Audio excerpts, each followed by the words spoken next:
Last lecture આપણે આ ચેપ્ટરનો લઈ લઈએ હવે, જેમાં રિમેનિંગ જે હતું એ આપણે ડિસ્કસ કરીએ. છેલ્લે ના લેક્ચરમાં આપણે કેન્દ્ર ત્યાગી બળ ભણ્યા હતા, સેન્ટ્રીફ્યુગલ ફોર્સ. એમાં મેઇન આપણે એ ટોપિક ડિસ્કસ કર્યો હતો કે સેન્ટ્રીફ્યુગલ ફોર્સ, કેન્દ્ર ત્યાગી બળ ત્યારે જ ધ્યાનમાં લેવાનું જ્યારે તમે અજડત્વીય નિર્દેશ પ્રેમમાં, અને અજડત્વીયમાં કેવી નિર્દેશ પ્રેમ એ આપણે અહીંયા તમને કીધેલું હતું કે ભ્રમણ કરતી નિર્દેશ પ્રેમ લેવામાં આવે તો જ તમે કેન્દ્ર ત્યાગી બળને એક્સપ્લેન કરી શકો, બાકી નહીં. કેન્દ્રગામી અને કેન્દ્ર ત્યાગી બે જુદા બળો છે. કેન્દ્રગામી રિયલ ફોર્સ છે, સાચું બળ છે. કેન્દ્ર ત્યાગી આભાસી બળ છે. એ બંને સમાન નથી. પછી સમક્ષિતિજ વક્રાકાર માર્ગ પર આપણે ટુ વ્હીલર જે છે એ ટોપલ ન થાય અને નો સ્કીડિંગ, લપસ્યા વગર જાય, એની માટેની મહત્તમ સલામત ઝડપ. પછી એવી જ રીતના જ સમક્ષિતિજ વક્રાકાર માર્ગ પર વાહનની મહત્તમ સલામત ઝડપમાં Vmax = √μsRg, અને આપણે લખ્યું તો પણ ખરું એ દળથી સ્વતંત્ર છે. કાંઈ એમાં ઇમ્પોર્ટન્ટ નથી કે એ ટ્રક માટે વાત કરીએ છીએ, ટુ વ્હીલર માટે કે ફોર વ્હીલર માટે, બીકોઝ ઓફ કે માસ નથી આવતું. પછી આપણે ઢોળાવવાળા વક્રાકાર માર્ગ પર મેં તમને એવું કીધું હતું છોકરાઓ, ઢોળાવવાળો વક્રાકાર માર્ગ એટલે આવો કંઈક માર્ગ હશે. ઢોળાવવાળો વક્રાકાર માર્ગ એટલે આપણે એને આવો કંઈક માર્ગ કહેતા હતા. હવે બ્લેક આવી ગયું. જેની આઉટર એજ હોય છોકરાઓ, બહારની ધાર, એને થોડી એલિવેટ કરી નાખ્યો. એટલે આમ નહીં, બહારથી આઉટર એજ ને થોડી આપણે એલિવેટ કરી નાખ્યો હોય, એને આપણે ઢોળાવવાળો માર્ગ કહેતા હતા. ત્યારબાદ એમાં આપણે એક આ કીધું હતું કે ઓપ્ટિમમ સ્પીડ, કે જેની અંદર તમે જોવા જાવ, આ મેં કાર ડ્રો કરી તો mg નો એક component mg sin, mg cos. અચ્છા, આ કેન્દ્ર ત્યાગી બળ, ધેટ મીન્સ કે તમે અવલોકન ક્યાંથી થઈ રહ્યા છો? કારની અંદર જ છો તમે, કારની અંદર બેસીને. કારણ કે કેન્દ્ર ત્યાગી બળ ભ્રમણ કરતી નિર્દેશ પ્રેમમાંથી જ લઈ શકો. એટલે તમે એ કારની સાથે ટર્ન યા ભ્રમણ કરી રહ્યા છો. એટલે સેન્ટ્રીફ્યુગલ, કેન્દ્ર ત્યાગી બળ, એના બે કમ્પોનન્ટ. હવે તમારી સ્પીડ એવી હતી છોકરાઓ કે mv²/r cos θ, ધેટ મીન્સ કે કેન્દ્ર ત્યાગી બળના એક કમ્પોનન્ટે જ mg sin θ ને બેલેન્સ કરી નાખ્યું. જો તો વાત પતી ગઈ ને, ત્યાંથી તમને ઓપ્ટિમમ સ્પીડ આવી ગઈ. ક્યાંય સપાટી તમારી રફ હતી, ઘર્ષણ હોવા છતાંય ઘર્ષણની જરૂર ન પડી, એટલે એવી ઝડપને આપણે ઓપ્ટિમમ સ્પીડ કહેતા હતા કે ભાઈ આ જે છે એ વાહન એની ઓપ્ટિમમ સ્પીડથી ટ્રાવેલ કરે છે. ત્યારબાદ મહત્તમ સલામત ઝડપ આપણે અહીંયા આ કહી દઈએ. મહત્તમ સલામત ઝડપ માટે ઘર્ષણ બળ નીચેની ધાર તરફ લાગે. હવે આપણે શું કર્યું છોકરાઓ કે સ્પીડ વધારી એક સર્ટેન સ્પીડ સુધી mv²/r cos θ ની સામે mg sin θ હતું. જેવી તમે સ્પીડ વધારી એને આપણે ઓપ્ટિમમ ઝડપ કીધી. જેવી તમે સ્પીડ વધારી એટલા માટે આ mv²/r cos θ આ તરફ લાગતું બળ વધ્યું. એટલે કાર રોડની સાપેક્ષે ઉપર તરફ જવા ટ્રાય કરી, એટલે તરત રોડે એ કાર પર નીચે તરફ ઘર્ષણ બળ લગાડી દીધું.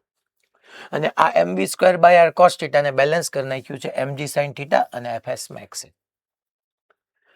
તો એને અકોર્ડિંગ આપણે છોકરા, હવે મારી ઝડપ જો વધશે, તો શું થશે? જો મેં fs max લીધું છે, કાઇનેટિક ફ્રિક્શન નથી લીધું, મારે ઉપર તરફ એને સરકાવી નથી નાખવું. આપણી ઈચ્છા નથી કે કાર ઢોળાવની સાપેક્ષે ઉપર તરફ આમ ગતિ કરે. એટલા માટે mv²/r cos θ જે ઉપર તરફ બળ લાગતું હતું એને બે જણે ભેગા થઈને સંતુલ્યું ત્યાં સુધી વાંધો નહીં આવે. એક mg sin θ ને બીજું fs નહીં, fs max. એના ઉપરથી તમને એની મહત્તમ સલામત ઝડપનું સૂત્ર મળ્યું. અને એમાં આપણે ઘર્ષણ બળ છે એ જો ઢોળાવની અંદરની બાજુ લાગે છે. ત્યારબાદ આપણે કેસ 3 ભણ્યા હતા, જેમાં ન્યૂનતમ સલામત ઝડપ v min નું.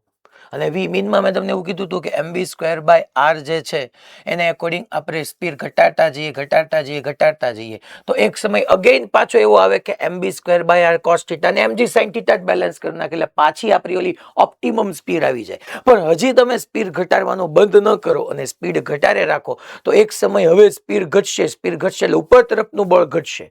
હવે mg sin θ મોટું થઈ ગયું, ઉપર તરફનું બળ ઘટી ગયું, એટલે કાર ઢોળાવની સાપેક્ષે નીચે આવવા પ્રયત્ન કરશે, એટલે ઢોળાવ કાર પર ઉપર તરફ ઘર્ષણ બળ લગાડશે. આવું ક્યાં સુધી ચાલશે? તમે સ્પીડ ઘટાડી, mv²/r cos θ ઘટ્યું, કાંઈ વાંધો નહીં, ઘર્ષણ તો છે ને, બે ભેગા થઈને mg sin θ ને બેલેન્સ કરી નાખશે. પણ એક સમયે તમારી સ્પીડ એટલી ઓછી થઈ ગઈ કે mv²/r cos θ અને તમારું ઘર્ષણ બળ મહત્તમ ઘર્ષણ બળ સુધી પહોંચી ગયું. આ બે ભેગા થઈને માંડ mg sin θ ને બેલેન્સ કરે છે.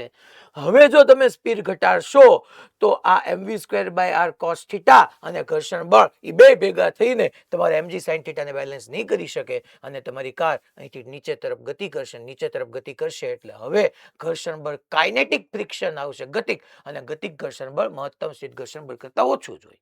એટલે પછી તમારી કાર આમ ઇનવર્ટ અંદર તરફ સ્કીડ થઈ જશે, અંદર તરફ લપસી જશે. અને ત્યાં જે સૂત્ર આવતું હતું એ વી મિન નું હતું. આપણે વી મેક્સ નું સૂત્ર તમે યાદ કરો તો rg tan θ પ્લસ મ્યુએસ હતું અપોન 1 માઇનસ મ્યુએસ tan θ હતું. તો આની અંદર તમે જો કેલ્ક્યુલેટ કર્યું હોય તો આવું કાંઈક આવ્યું હોય કે tan θ minus mu s upon 1 plus mu s tan θ. કારણ કે વી મીન છે, વી મીન એટલે ઓલામાં અહીંયા પ્લસ હતું, નીચે માઇનસ હતું. ન્યૂનતમ હોય તો ઉપર માઇનસ કરી નાખ્યું, નીચે પ્લસ કરી નાખ્યું. ઉપર માઇનસ છે એટલે અંશ નાનો થઈ ગયો અને છેદમાં પ્લસ છે એટલે છેદ મોટો થઈ ગયો. છેદ મોટો, અંશ નાનો, તો એ ટર્મ નાનો જ મળવાનો છે. હવે એક લાસ્ટ મેં તમને પાર્કિંગ કન્ડિશન તે દિવસે કીધી હતી કે આપણે પાર્કિંગ કન્ડિશન ડિસ્કસ કરવી છે. ચલો તો હું એક આ તમને એડિશનલ સમજાવી દઉં છું. પાર્કિંગ કન્ડિશન ઢોળાવની અંદર આપણે માની લો સમક્ષિતિજ વક્રાકાર હોય તેમાં પાર્કિંગ માટે કઈ જરૂરી નથી, તો બ્રેક મારી દો એટલે ઊભું રહી જાય. અહીંયા આવી રીતનો ઢોળાવ છે. ઢોળાવમાં આઉટર એજ બહારની ધારને આપણે એલિવેટ કરી છે, ઉપર તરફ લઈ લીધી છે. આ થીટા એંગલ. અહીંયા આપણે આવી રીતની કાર જે છે હું તમને ડ્રો કરી નાખું પાછો. આ રીતની કાર હતી છોકરાઓ.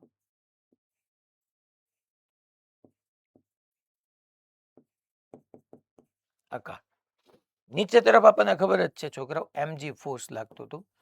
એના બે કમ્પોનન્ટ હતા, એક આ કમ્પોનન્ટ આવી જાય, એક આ કમ્પોનન્ટ. આ થીટા તો આને આપણે થીટા કહી દઈએ તો આ જે છે એ mg cos થીટા થઈ ગયું અને આ જે છે એ mg sin થીટા કહી ગયું. અહીંયા જે છે એ છોકરાઓ આવી રીતનું લંબબળ નોર્મલ ફોર્સ આવી ગયું.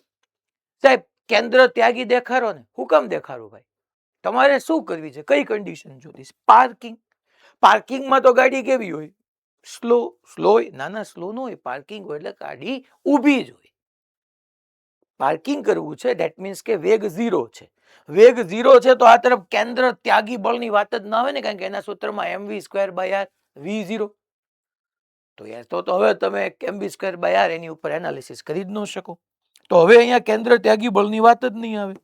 તો સર કયા બળની વાત આવશે? એક જ છે mg sin θ. મીન્સ કે તમારી કાર આ સરફેસ તો તમને ખબર જ છે રફ જ છે, એટલે કે તમારી કાર રોડની રિસ્પેક્ટમાં નીચે આવવા પ્રયત્ન કરે તો કાર પર ઘર્ષણ બળ પાછળ તરફ લાગે. અચ્છા, ઘર્ષણ બળનું કોઈ સૂત્ર છે? ના. જેટલું બાહ્ય બળ હોય એટલું ઘર્ષણ બળ હોય. તમે સીધું કહી શકો ઘર્ષણ બળ બરાબર mg sin θ. બટ મારે એક સર્ટેન લિમિટ સુધી પહોંચવું છે તો fs નો આવે, fs મેક્સ આવે. કે પાર્કિંગ કન્ડિશનમાં મારે એનું ઇક્વેશન જોઈ છે, તો હું અહીંયાથી ન લખી શકું છોકરો કે પાર્કિંગ કન્ડિશનમાં તમારું જે mg sin θ કમ્પોનન્ટ છે એ કમ્પલસરી મહત્તમ સ્થિત ઘર્ષણ બળ જેટલો થાય ત્યાં સુધી વાંધો ન આવે. આઈડિયલી કોણ વધારે હોવું જોઈએ? આઈડિયલી ફ્રિક્શન વધારે હોવું જોઈએ mg sin θ કરતા. એટલે કે હું અહીંયા લખું છું mg sin θ is less than or equal to fs max. Sir આમાં તમે પાછા કેમ કેન્દ્ર ત્યાગી બળ ન લીધું? એટલે બકા પાર્ક કરી છે, તો પાર્કિંગમાં તો મારું કેન્દ્ર ત્યાગી બળ v0 થઈ ગયું હશે. તો mg sin θ કરતા ઉપર વાળો ફોર્સ વધારે હોય તો વાંધો ન આવે, પાર્ક થઈ જાય. જો mg sin θ વધી ગયું તો આ નીચે તરફ વ્યૂ જશે. બસ સિમ્પલ, સિમ્પ્લિફાય કરો છોકરો.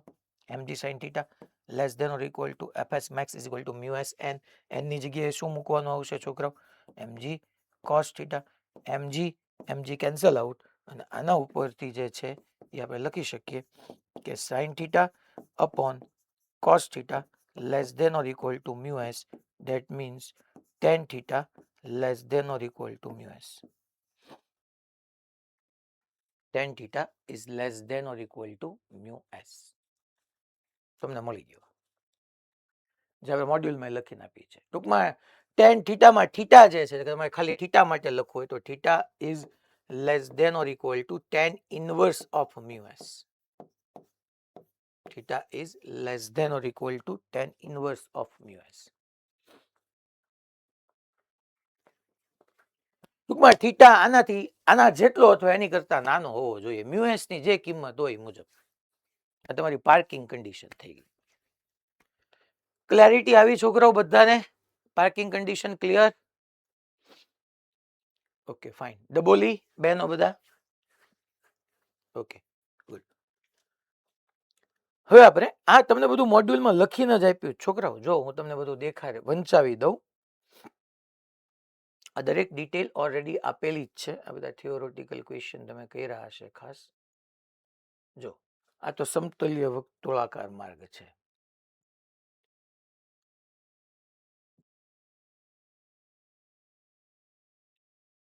યસ, ઢોળાવવાળા વક્રાકાર માર્ગ પર. તો અહીંયા આપણે આ સૂત્ર વી મેક્સ નું ભણ્યા. મેં સાથે સાથે તમને વી મિન નું કરાવ્યું. અને θ બરાબર 0 મૂકો એટલે તમારું ઓલું સમક્ષિતિજ વક્રાકાર માર્ગ વાળું મ્યુએસ આરજી આવી ગયું. પછી જો આ જે છે ને છોકરાઓ, જો ઢોળાવવાળા વક્રાકાર માર્ગ પર આ ઝડપે વાહન હંકારીએ તો એ ઓપ્ટિમમ આવી ગયું. જો આ સમજો છોકરાઓ, ઓપ્ટિમમ કરતા તમારી ઝડપ વધારે, sorry v is less than vo છે, એટલે તમારી ઝડપ ઓપ્ટિમમ કરતા ઓછી હોય. છોકરાઓ ઓપ્ટિમમ કરતા ઓછી એટલે વી મીન થયું કે વી મેક્સ થયું?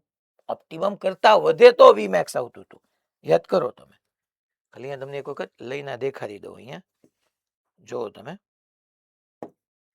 કે આ જે છે ને છોકરાઓ, મેં એવું કીધું હતું કે ઓપ્ટિમમ પછી મેં જો સ્પીડ વધારી તો ઓપ્ટિમમ કરતા સ્પીડ વધે એટલે વી મેક્સ આવે, અને ઓપ્ટિમમ કરતા સ્પીડ ઘટે એટલે વી મીન આવે.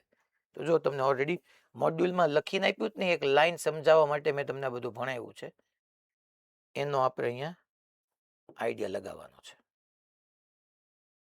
જો યસ નેક્સ્ટ.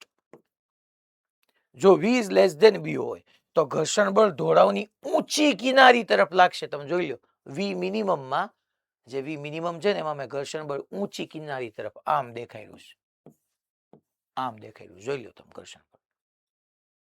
એટલે ઉપરની આકૃતિમાં તો f નીચા ભાગ તરફ એ બધું જવા દો. અને બીજું, જો v is less than bo હોય તો જુઓ, અને v is less than sorry v is greater than bo.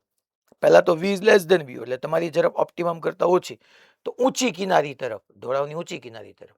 અને જો v is greater than bo એટલે ઓપ્ટિમમ કરતા તમારી ઝડપ વધારે હોય તો આમ નીચી કિનારી તરફ. તો જો ઘર્ષણ બળ બે નીચે લખાયેલું છે.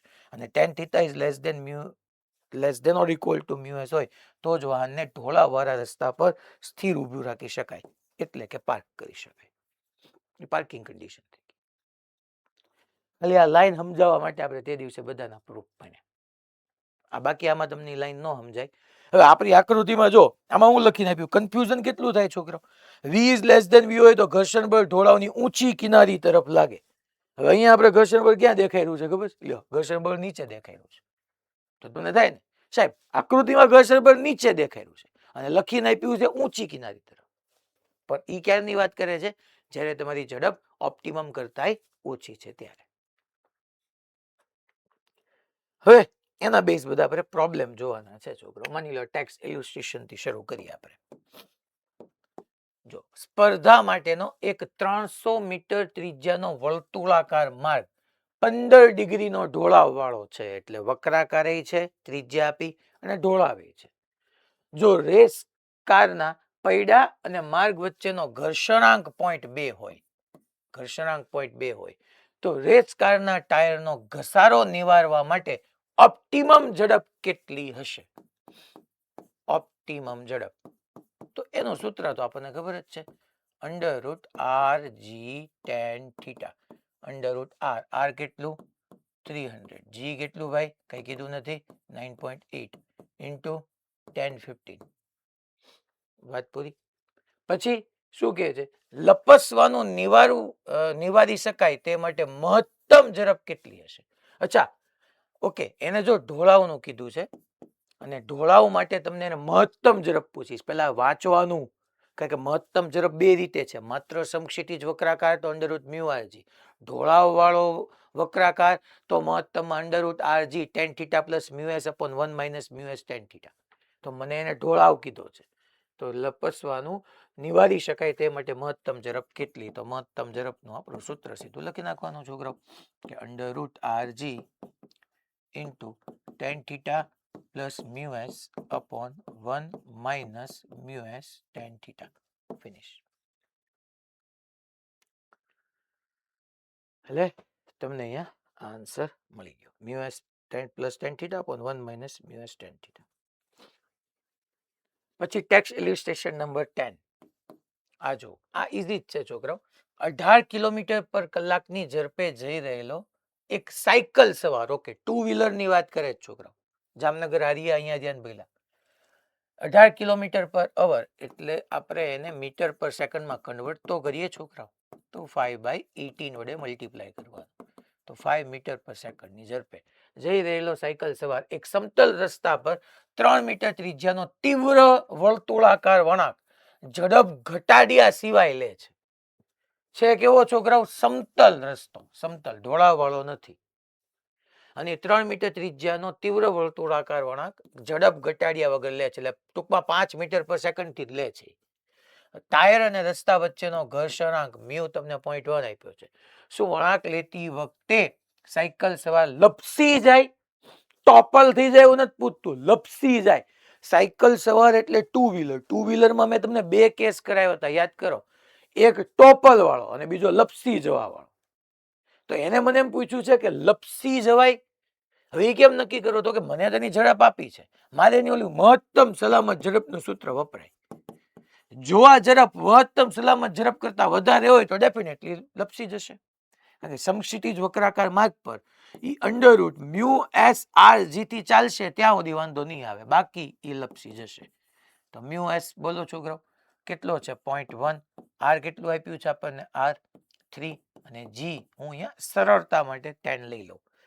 તો છોકરાઓ વી મેક્સ જે છે એ અંડર રૂટ 30 આવશે. હવે અંડર રૂટ 30 છે તો છોકરાઓ 25 નું શું થશે? 5 થશે. તો 5 પોઈન્ટ સમથિંગ આવે. 3 આવે. શું 3 આવે? પોઈન્ટ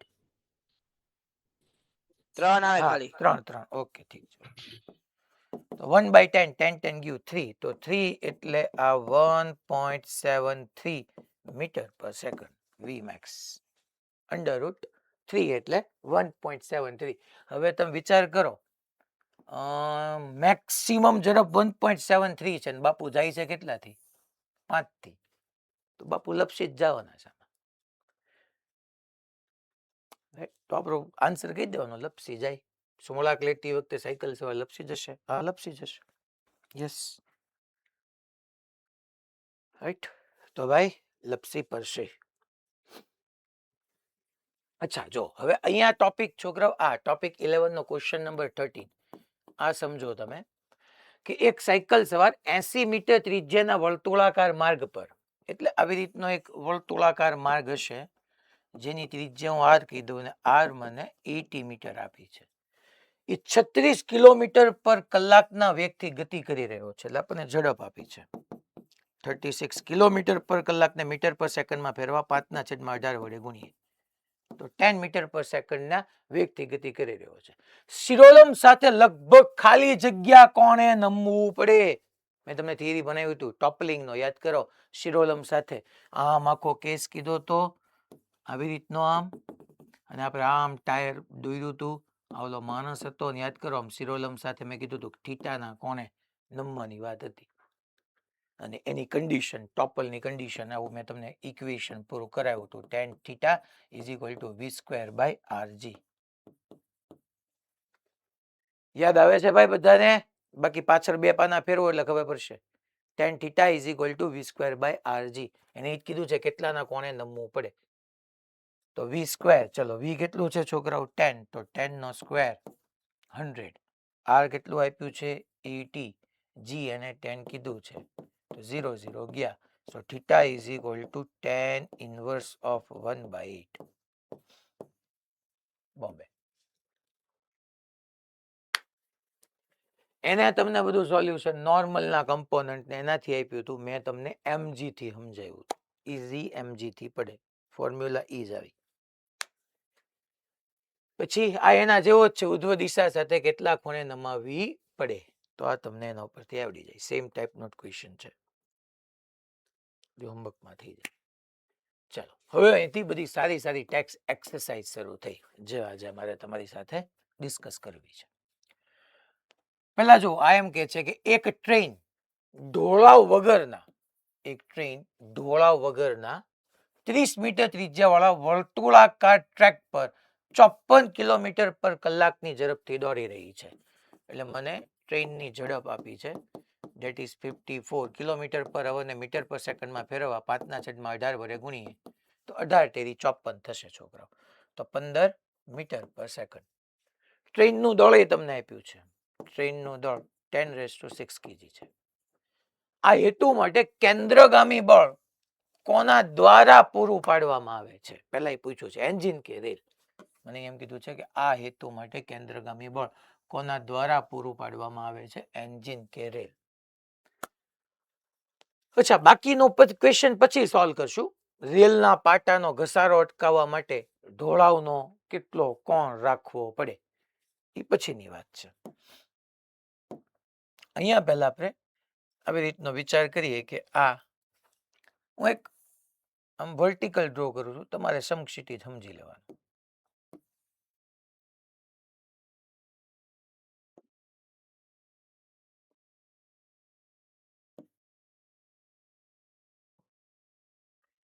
આવી રીતને ટ્રેનના પાટા હશે છોકરો, આવી રીતના આમ ટ્રેન એની ઉપર દોડી રહી હશે. આ ટ્રેનનું એન્જિન, આવી રીતના આમ ટ્રેન જઈ રહી છે.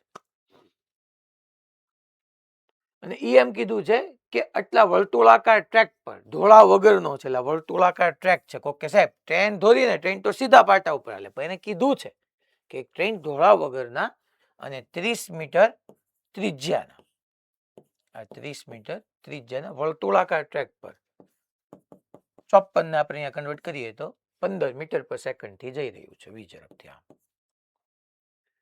ટ્રેનનું દળ આપ્યું, જરૂરી કેન્દ્રગામી બળ કોના દ્વારા? હવે મેં તમને જે ડિસ્કશન કર્યું ને એના માટે મેં સમજાવ્યું હતું કે ઈઝી શેનાથી પડે છોકરો? કેન્દ્ર ત્યાગીથી.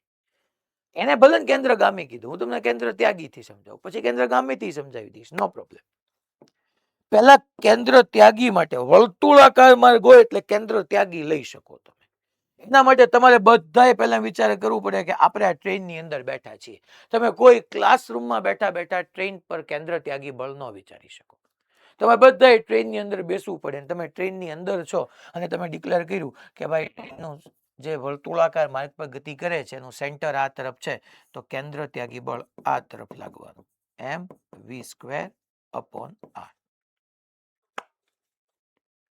હવે વિચાર કરો છોકરાઓ, આ ખરેખર જો આમાં ઘણાને આમ લાગે સાહેબ આમ ધોરીને ટ્રેન આમ હાલતી હોય. અમે દોયરું છે શિરોલંબ વળતું, સમજવાનું છે સમક્ષિતિજ વળતું. મેં ચાઈ કરી આમ દોયરું છે, આમ આવા કેસ તમારી સામે આવશે. થોડીને ટ્રેન આમ કઈ આવા ટર્ન લઈ લેવાની. ટ્રેન આમ જ ફરે છે જમીન પર, આમ સમક્ષિતિજ વળતું જ છે. તો ટ્રેન અહીંથી આમ જતી હોય, કોક કે સાહેબ તમે દેખાતી છે ઉપર, વ્યૂ નો ખેલ છે. આમ જતી હોય ટ્રેન, તો ટ્રેન પર આ તરફ બહાર તરફ કેન્દ્ર ત્યાગી બળ લાગે છે. એટલે કે પાટાની રિસ્પેક્ટમાં ટ્રેન ડાબી બાજુ જવા પ્રયત્ન કરશે. એટલે કે પાટાની રિસ્પેક્ટમાં ટ્રેન સાપેક્ષ ગતિ કરવા પ્રયત્ન કરશે. એટલે તરત સાપેક્ષ ગતિનો વિરોધ કરતું ઘર્ષણ બળ પાટા વડે ટ્રેન પર આ તરફ લાગશે. તો જરૂરી કેન્દ્રગામી બળ કોણ પૂરું પાડવામાં આવે? એન્જિન કે રેલ? રેલના પાટા. એન્જિન થોડું ને જરૂરી કેન્દ્રગામી બળ પૂરું પાડે. એન્જિન તો ટ્રેનને શરૂ કરીને આગળ તરફ ધક્કો મારે છે. ચલાવવા માટે રિસ્પોન્સિબલ તો છોકરાઓ ઘર્ષણ છે. અને કોનું? તો કે રેલના પાટાનું. ફરીથી સમજાવું કે ખરેખર આ આખો રેલનો પાટો હોય. મેં તમને આમ દેખાડ્યો છે, સમજવાનો આમ હોય. આ ટ્રેન આમ જાય છે, આ દિશામાં મેં કેન્દ્ર ત્યાગી બળ લીધું. ટ્રેન પાટાની રિસ્પેક્ટમાં આ તરફ જવા પ્રયત્ન કરે, એટલે તરત પાટા વડે ટ્રેનના ટાયર પર આ દિશામાં જરૂરી કેન્દ્રગામી બળ લાગે, જે ઘર્ષણ બળ છે. સાહેબ હવે કેન્દ્રગામી સમજવાનું, કેન્દ્ર ત્યાગી. કેન્દ્ર ત્યાગી સમજો તો રેલના પાટા વડે રેલ પર આ તરફ ફ્રિક્શન લાગે, જે કેન્દ્ર તરફનું થયું. તો ખરેખર એન્જિન કે રેલ? રેલ વડે. હે સાહેબ એ કેવી રીતના? તો એક વસ્તુ તમે સમજો, કે છોકરાઓ તમને બધા સાહેબ આ તો તમે કેન્દ્ર ત્યાગીથી સમજાયું, કેન્દ્ર ગામેથી સમજાવો તો તમે બધા જમીન પર છે, હવે આપણે બધા અહીંયા જ ઉભા છીએ, હવે તમારે કોઈ ટ્રેનની અંદર નથી બેહવાનું, તમે બધા અહીંયા જ છો, અહીંયા પેલું દેખાડી દો કે આ દિશામાં ફ્રિક્શન ફોર્સ લાગે.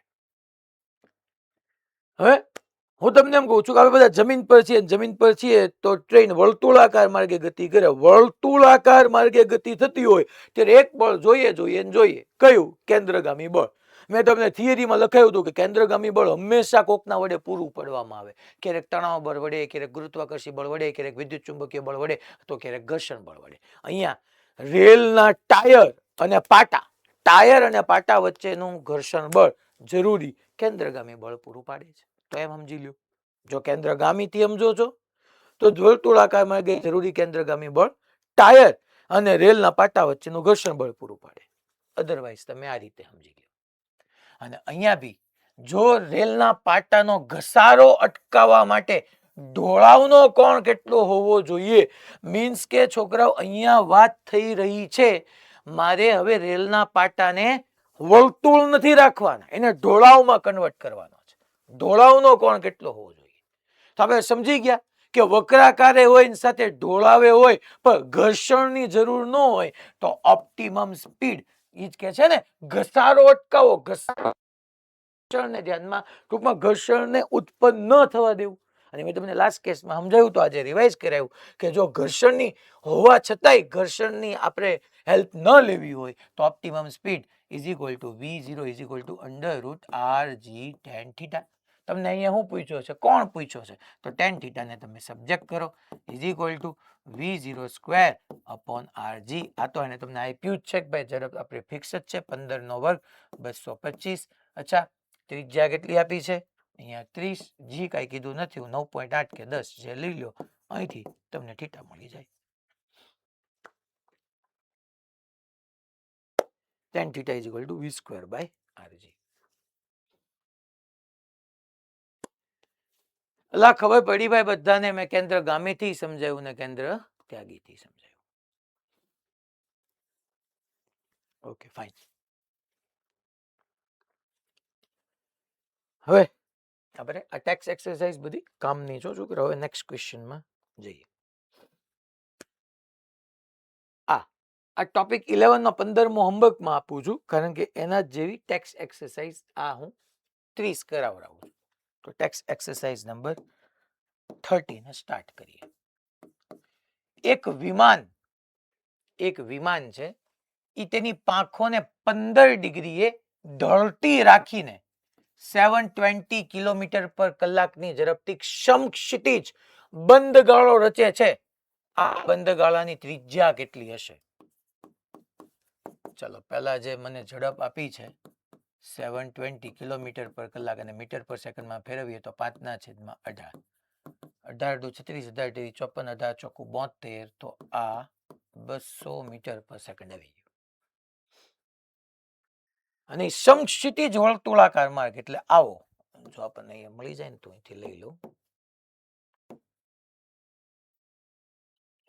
કિંગયો હતો તો ખરી, એક્ઝેક્ટલી એમ નહીં મળે. હાલો તો કદાચ આવી ગયો છો. આ સમક્ષિતિજ વર્તુળાકાર માર્ગ આવો લેવાનો. સમક્ષિતિજ હમણાં મેં દોર્યું હતું એને શિરોલંબ વર્તુળ કહેવાય. આમ હું ડ્રો કરું ને આને શિરોલંબ વર્તુળ કહેવાય, આને સમક્ષિતિજ વર્તુળ કહેવાય. તો એ આવા માર્ગે ટ્રાવેલ કરે છે. એની જે ત્રિજ્યા છે એ r ઇઝ ઇક્વલ ટુ ત્રિજ્યા તમને કેટલી હશે એ તો પૂછી છે. હવે જો છોકરા આમાં હું તમને સમજાવું કે ટ્રેન નથી, આમાં એરપ્લેન છે. આ એક આપણું એરોપ્લેન છે, માની લો આવી રીતના આમ એક વિમાન છે, આમ ગતિ કરે છે. મેં દોર્યું પાછું આમ, તમારે સમજવાનું આમ. પણ હવે એમાંય પાછું એને એક વાત કીધી છે કે વિમાન તેની પાંખોને 15 ડિગ્રીએ ઢળતી રાખીને, તો કે ભાઈ ખરેખર વિમાન જે છે એ આમ ઉડે છે, શિરોલંબ છે, તો એ વિમાનની પાંખો જે છે, વિમાનની પાંખો એ 15 ડિગ્રી ઢળતી રાખી છે શિરોલંબ સાથે. કે આમ શિરોલમ હોય ને તો આમ જાય છે અથવા આમ રિવોલ્વ કરે છે. આ વિમાન છે અને વિમાનની જે પાંખો જે છે એ શિરોલમ સાથે 15 ડિગ્રી એ ઢળતી રાખી છે.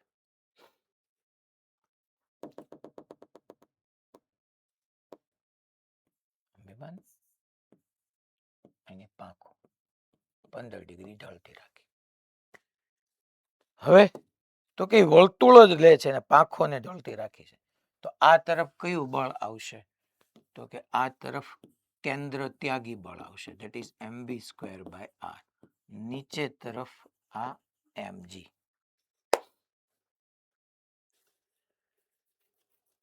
હવે એને ઢળતી રાખી છે 15 ડિગ્રીના કોણે. તમે જોવા જાઓ તો હવે વિમાન ઉડે એટલે તમને ખબર જ છે કે મેં અહીંયા સમજાવેલું હતું આની પહેલાના ક્વેશ્ચનમાં કે વિમાન ઉડે છે એની માટે હવા વડે એની ઉપર તરફ અપથ્રસ્ટ લાગતો હોય, આ દિશામાં ઉધ્વ બળ લાગે એફ અપ, હવા વડે તો જ ઉડી શકે. આના બે ઘટક લઈ લો. એફ અપ ઉપર તરફ જે થ્રસ્ટ લાગે, ટૂંકમાં જે ધક્કો લાગે, થીટાની નજીકનો કોસ એ સિવાયનો સાઇન, sin 15. અચ્છા, બે હામે સરખાવી દો કારણ કે 15 ડિગ્રી એ તો ભ્રમણ કરે જ છે એટલે આ બળ બરાબર આ બળ થતું હશે. સો એફ અપ sin 15 ડિગ્રી બરાબર થશે mv²/r અને એફ અપ cos 15 ડિગ્રી બરાબર થશે mg. બેનો ગુણોત્તર લઈ લો તો F up cancel, m cancel, sin 15 / cos 15 tan 15 તમારી પાસે આવી ગયું ઇઝ ઇક્વલ ટુ v²/rg. તમને શું પૂછ્યું છે? તો કે ભાઈ બંધ ગાળાની ત્રિજ્યા પૂછી છે એટલે બોલ. તો r v કેટલો આપ્યો છે? v 200, તો 200 નો સ્ક્વેર. g હું 9.8 લઈશ ઇન્ટુ tan 15 ડિગ્રી. તમને વેલ્યુ આપવી પડે તો તમે આને સોલ્વ કરી શકો છો. એ તમે સીધે સીધું ઢોળાવની વાત આવે એટલે tan θ = v²/rg. પણ છતાંય મેં તમને અહીંયા પ્રૂવ કરીને આપ્યું.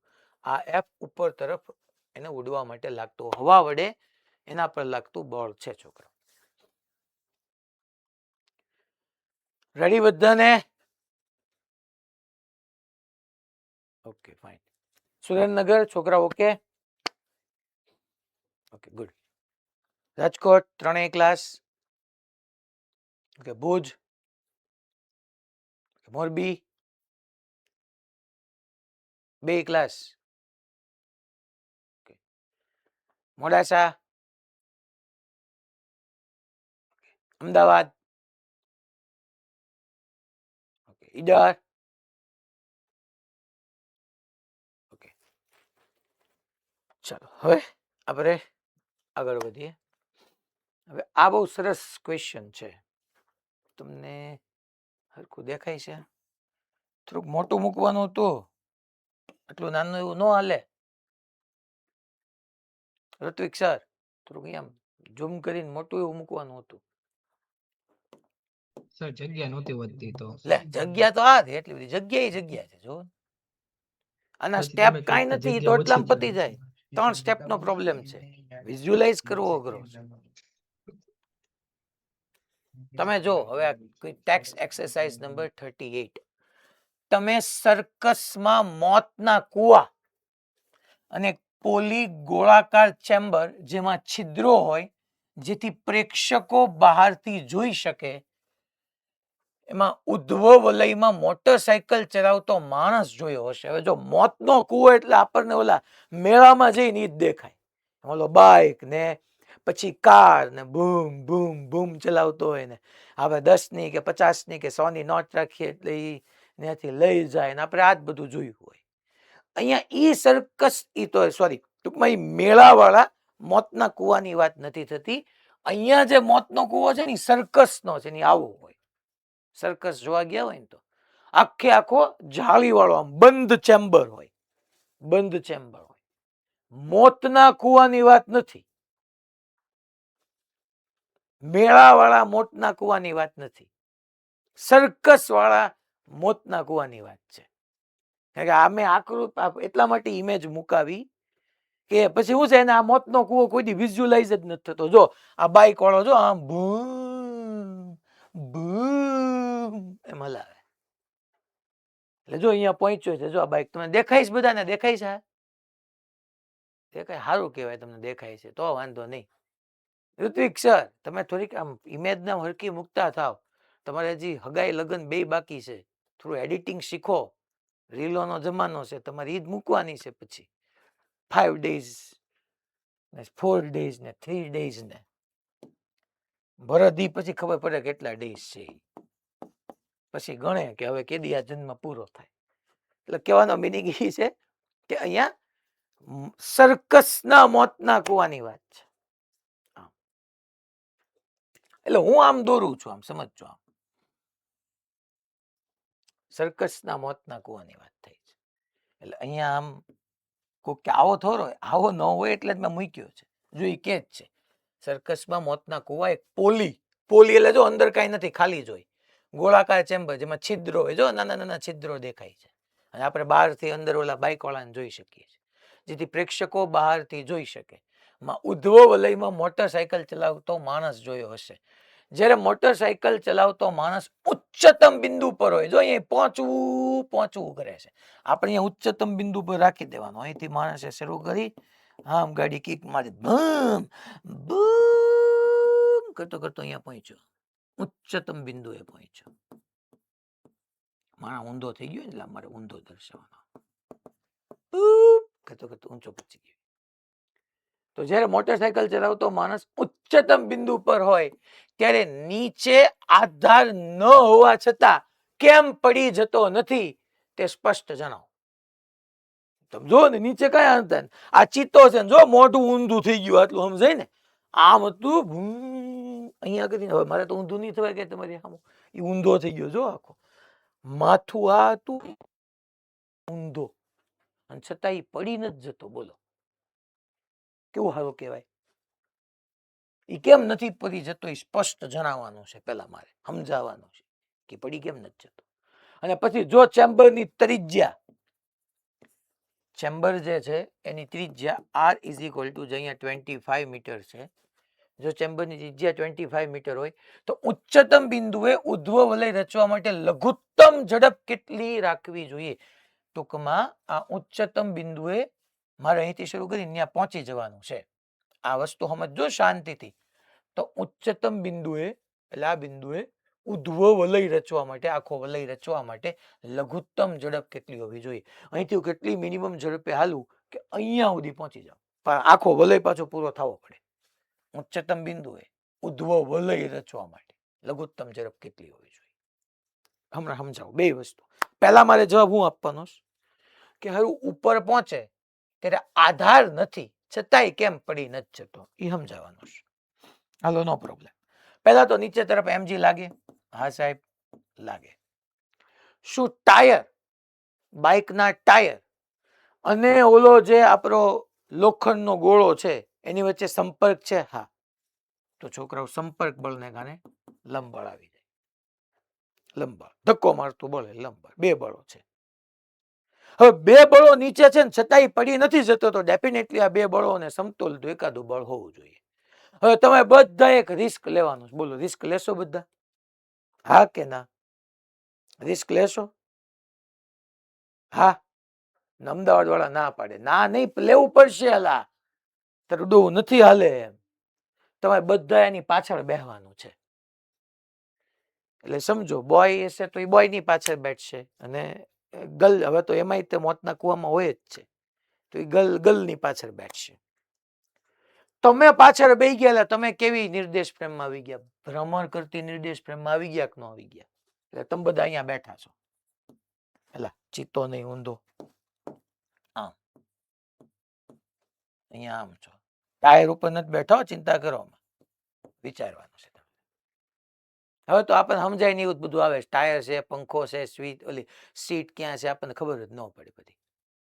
તમે અહીંયા છો, આ વ્હાઈટ પેન થી દોર્યું તમે છો, અને તમે હવે ભ્રમણ કરતી નિર્દેશ પ્રેમમાં હો એટલે તમે એક બળ વિચારી શકો. કયું? કેન્દ્ર ત્યાગી. એની દિશા ક્યાં હોય?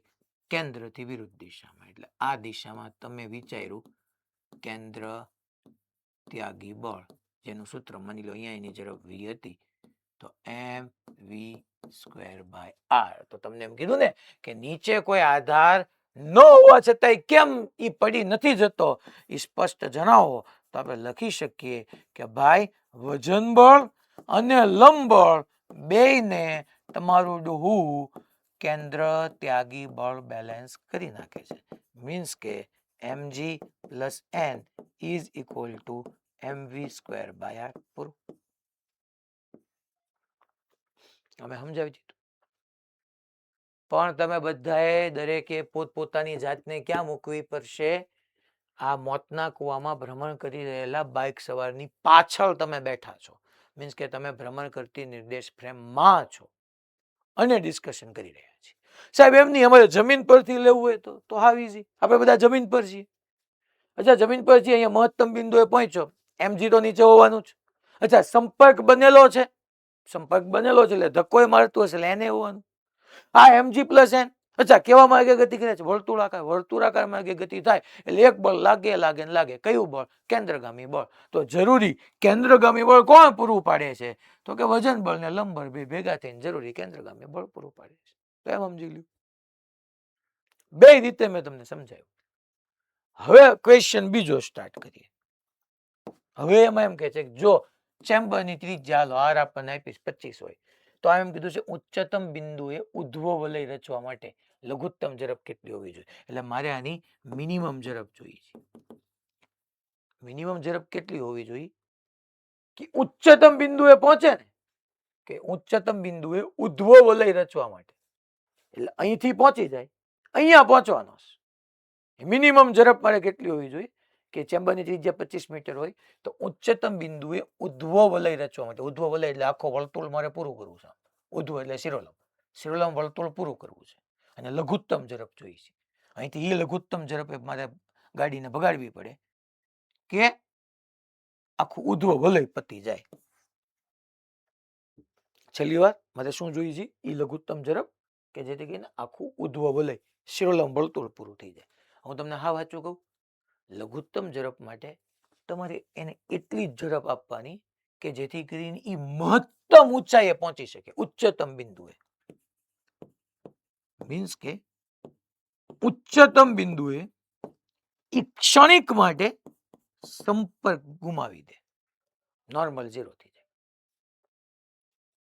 અને જેવું હું n0 કરી નાખું એટલે mg બરાબર mv²/r. mm કેન્સલ, અહીંથી તમારી ન્યૂનતમ ઝડપ મળી જાય જે √gr થી આવશે. g જે છે એ 10 છે, r જે છે અચ્છા 9.8 બી લઈ શકો તમે, નો પ્રોબ્લેમ એટ ઓલ. એની અંદર g ની જગ્યાએ 9.8, r ની જગ્યાએ 25 અને તમે કેલ્ક્યુલેશન કરો, તમને જે આવે તમારી મિનિમમ ઝડપ થઈ ગઈ. સાહેબ તમે નોર્મલ 0 કેમ કરી નાખ્યો? મેં શું કીધું? અહીંથી એટલી ઓછામાં ઓછી ઝડપ આપવાની કે અહીંથી ઉપર ચડ્યો અહીંયા પહોંચે ને તે સંપર્ક ગુમાવી દે. સંપર્ક ગુમાવી દે એટલે ક્યાં જવાનો? તો કે સીધો નીચે આવવાનો છે. પછી તો એકલો mg રહ્યું. તમે n0 કરી નાખ્યું એટલે તમારી એવી ઈચ્છા છે કે mg ને mv²/r એ બે બેલેન્સ કરી નાખે એકબીજાને? ના, મારું કહેવાનું એમ છે અહીંયા પહોંચી જાય ને એટલે ક્ષણિક ઈ કોન્ટેક્ટ મૂકી દે એટલે નીચે આવી જાય. પણ હાવ નીચે નહીં આવે, કારણ કે ક્ષણિક કોન્ટેક્ટ મૂક્યો ત્યારે એની પાસે આ દિશાની સ્પીડ તો શરૂ જ છે, ભલે ન્યૂનતમ છે પણ સ્પીડ તો છે જ. અને પોતે વ્યક્તિ અને બાઇક સવાર બેને પોતાનું દળ હોય, દળ એટલે જડત્વ હોય એટલે પોતાની ગતિની અવસ્થામાં થતા ફેરફારનો વિરોધ કરે. એના ઇનર્શિયા, એના જડત્વને લીધે એ વી જેટલી ઝડપ આગળ કન્ટિન્યુ રાખશે, અહીંથી આમ આગળ જશે અને કોન્ટેક્ટ લૂઝ કરી દીધો એટલે સહેજ નીચે આવ્યા, સહેજ આગળ ગયા, આગળ તો જતા જ હતા, આગળ ગયા નીચે આવ્યા, જેવા સહેજ આગળ ગયા એટલે અહીંથી પાછો કોન્ટેક્ટ બની ગયો, કારણ કે ત્યાંથી પાછો કર્વ પાર્ટ સ્ટાર્ટ થઈ ગયો. એટલે મારી એટલી મિનિમમ ઝડપ આપવાની, ટૂંકમાં અહીંયા પહોંચે ને ત્યારે જનરલી પેલા mg + n ભેગા થઈને mv²/r હતું. મેં એમ કીધું સંપર્ક ગુમાવી દે, ડાબી બાજુ ઘટી ગઈ, જમણી બાજુ ઘટી જ જવાની છે. જમણી બાજુમાં m નથી ઘટાડી શકવાનો, r નથી ઘટાડી શકવાનો એટલે મેં v ને ઘટાડ્યો. એટલી v કરી નાખીએ કે અહીંયા જે પહોંચે ત્યારે સંપર્ક ગુમાવી દે. સંપર્ક ગુમાવી દે એટલે નીચે આવવાના જ છે, નો ડાઉટ. પણ નીચે માત્ર નહીં આવે, જમણી બાજુ એની પાસે સ્પીડ છે એટલે આગળ જશે. સહેજ એવા નીચે આવશે ને આગળ જશે એટલે જે કોન્ટેક્ટ બની ગયો અહીંયા કર્વ આવ્યો જો એટલે પાછો બાઇકના ટાયર અને એ સપાટી વચ્ચે જે આપણો મોતનો કૂવો છે એની સપાટી વચ્ચે સંપર્ક આવી ગયો પાછો અને પછી વર્તુળ પૂરું થઈ ગયું પછી પાછો સંપર્ક આવી ગયો નહીં આવી ગયો મારે ટૂંકમાં એ મિનિમમ ઝડપ ગોતવાની કે જેથી કરીને અહીંયા સુધી પહોંચી જાય ત્યાં પહોંચશે એટલે પછી ત્યાંથી સંપર્ક ગુમાવી દે નીચે તરફ પણ પાછો આ દિશામાં એની પાસે વેગ તો છે જ તેને એટલે આગળ રહી જશે ત્યાં પાછો કોન્ટેક્ટ બની જશે એને તો મને ઉચ્ચતમ બિંદુએ જ કીધું છે હા ભાઈ આમાં ઉર્જા સંરક્ષણ વાપરી શકાય હા વાપરી શકાય બકા વેટ થી તું ગણીએ work energy theorem by the way ઈ જ છે બકા અહીંથી અહીંયા જાય તો તું ઇનિશિયલ કાઇનેટિક એનર્જી જો પછી પોઝિટિવ વર્ક લે નેગેટિવ વર્ક લે is equal two final kinetic energy એનાથી થઈ જાય અમુક જગ્યાએ હજી છઠ્ઠું રનિંગ છે ત્યાં નથી પહોંચ્યા સોરી પાંચમું એટલા માટે હું કરાવતો નથી બાકી કરાવી દેતા 500 આવે હે ઓકે તો આવે તારી ગણવામાં ભૂલ થઈ ગઈ બતા અહીંયા પેલા હા. ઇનિશિયલ કાઇનેટિક એનર્જી લે બરાબર છે પછી પોઝિટિવ વર્ક લે પોઝિટિવ વર્ક થવાનું જ નથી mg નીચે હશે અને અહીંથી એનું સ્થાનાંતર એટલે minus mg r is equal two final મારે શું કરી નાખવાની મિનિમમ સ્પીડ જોઈએ છે એટલે અહીંયા ફાઇનલ કાઇનેટિક એનર્જી તું લઈ લે ફાઇનલ કાઇનેટિક એનર્જી લઈ લે ઇનિશિયલ કાઇનેટિક એનર્જી જે છે તારી પાસે એ કેટલી થશે half m v square is equal to mg r નહીં અહીંથી અહીંયા જાય એટલે આ r એટલે અહીંયા આપણી પાસે આવી જશે 2r તો હાફ એમ વી સ્ક્વેર એમ ગયા જોઈ લો તું આ એમ આપણા કેન્સલ થઈ ગયા ત્યારે વી મિનિમમ જોઈએ છે ત્યાં ફાઇનલ કાઇનેટિક એનર્જી હજી પ્લસ કાંઈક હશે એટલે અહીંથી તારે વી મિનિમમ જોતું હોય ને એને અકોર્ડિંગ ટુ અહીંયા ડિસ્કશન કરી શક બેટા આજ વેટ યુઝ કરવાનું છે in short work energy theorem ચલો અહીંયા તમને કીધું જ છે mv square by is equal to n plus mg પછી હવે આ ક્વેશ્ચન એ જોજો આના બહુ બધા પીવાય ક્યુ છો ઘણા બધા એક કન્ડિશન યાદ રાખજો આના માટે કન્ડિશન જ યાદ રાખવાની છે ખોટું બીજા સોલ્યુશનમાં ન પડ્યા રહેતા કન્ડિશન યાદ હશે એટલે કામ થઈ જશે તમારું મસ્ત જો 15 સેન્ટીમીટર ત્રિજ્યાની એક તકતી કે છે ઓકે એક તકતી લેવાની કે છે અને એની ત્રિજ્યા કેટલી આપીશ તમને 15 સેન્ટીમીટર એ પોતાની ધરી પર 33 into 1/3 રિવોલ્યુશન પર મિનિટ પરિભ્રમણ પર મિનિટની ઝડપથી ભ્રમણ કરે છે એટલે ઓમેગા ઇઝ ઇક્વલ ટુ આને લખાય 33 into 3 99 plus 1 મીન્સ કે 100/3 પરિભ્રમણ પર મિનિટ પેલા એક વાત સાંભળો ઓમેગા હંમેશા રેડિયન પર સેકન્ડમાં જ તમારે કન્વર્ટ કરી નાખવાનું એક પરિભ્રમણ થાય એક પરિભ્રમણ એક વર્તુળ પતે એટલે 2π રેડિયન લખાય એક પરિભ્રમણ એટલે 2π રેડિયન રેડિયન પર ટૂંકમાં પરિભ્રમણ પર મિનિટને આપણે રેડિયન પર સેકન્ડમાં ફેરવી નાખીએ તો એક પરિભ્રમણ એટલે છોકરાઓ 2π રેડિયન લખાય 360 ડિગ્રી અથવા 2π રેડિયન અને એક મિનિટ એટલે 60 સેકન્ડ તો અહીંયા જે છે omega is equal to 200 pi upon 180 0 cancel out so અહીંયા આવી જશે 10 pi by 9 okay radian per second આ યાદ રાખવાનું હંમેશા પરિભ્રમણ પર મિનિટ આપે ઘણી વખત પરિભ્રમણ પર સેકન્ડ આપે ટૂંકમાં અહીંયા છેદમાં સેકન્ડ રાખવાનું અંશમાં રેડિયન કરવાનું બસ એક તકતી આ રીતે ભ્રમણ કરે છે એની ત્રિજ્યા આપણને આપી છે 15 સેન્ટીમીટર ચાલો હું આવી રીતની તકતી ડ્રો કરી નાખું હમણાં આપણે લીધું હતું નીચ મુજબ કેંગ યુ નહીં ખોટો આવી ગયો કેંગ યુ તો હતું તો કરી ગયેલા ચાલો આવી રીતની એક તકતી છે છોકરા